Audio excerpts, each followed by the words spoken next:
Մոսկվան անվտանգության խորհրդի քարտուղարի շուրթերով է արձագանքել հայկական երկաթուղիների կառավարումը Ռուսաստանի ձեռքից վերցնելու Երևանի մտադրությանը։ Սերգեյ Շոյգուն կարծիք է հայտնել, թե որևէ այլ ընկերություն դժվար թե կարողանա ամբողջությամբ փոխարինել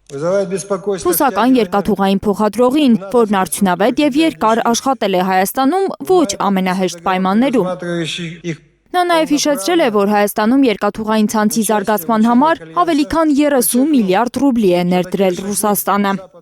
Քանի որ Հայաստանը այդ պահին գումար չուներ, որպեսզի երկաթգիծը աշխատի, իրանք վերցրեցին եւ սկսեցին գումար ներդնել։ Բայց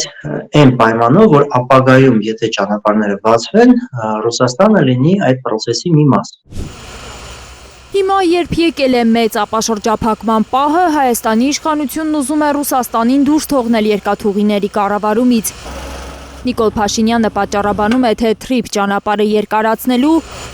Ադրբեջանից Նախիջևան Սյունիքով անցնելիք երկաթուղի մեր երկրի տարածքով շարունակելու ծրագրին խոչընդոտում է Ռուսաստանը։ Ինչ-որ ուժեր չեն ուզում, որ Ռուսաստանը վերակառուցի երասխ ախուրիկ հատվածը։ Հիմա իրենց ասում են, գիտեք, ճանապարհը բացվում է, բայց մեր գործընկերները չեն ուզում, որ դուք լինենք այս process-ի մեջ, մենք ձեզ դուրս ենք մաղում։ Կովկասագետի համոզմամբ ոչ թե միջազգային գործընկերների դիրքորոշումն է խնդիրը, այլ հենց Հայաստանի իշխանության։ Փաշինյանի թիմի որդեգրած արտաքին քաղաքական գծի արտահայտումն է համարում Իգիթյանը հայկական երկաթուղիների շուրջ զարգացումները։ Իրական պատճառը շատ պարզ է, ինքը հին ամերիկյան ծրագիր է, որի մասին իդեպ Փաշինյանը գրում էր 20 տարի առաջ եւ ավելին, որ Ռուսաստանը պետք է դուրս մղել տարածաշրջանից եւ վերջ։ Կարեն Իգիթյանի համոզմամբ Հայաստանի քաղաքական էլիտան ուզում է տպավորություն ստեղծել, թե Մոսկվան ուշացրել է իր պատասխանը։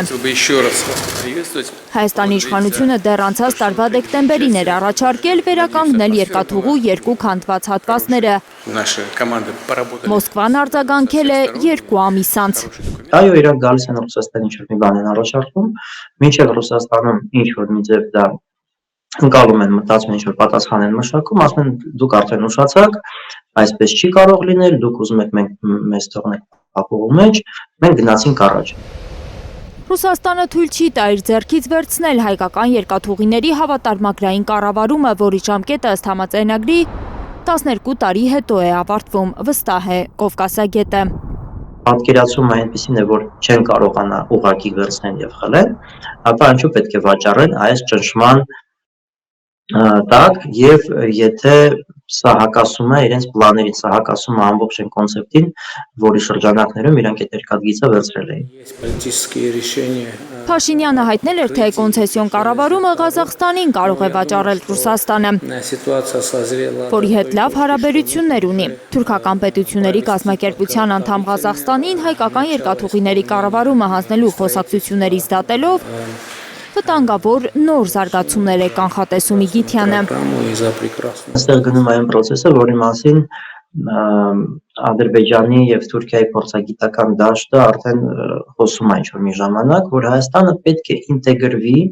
թուրքական պետությունների կազմակերպություն։ Սկզբից որպես դիտորդ, հետո որպես անդամ, այսինքն Հայաստանի թուրքացման process-ի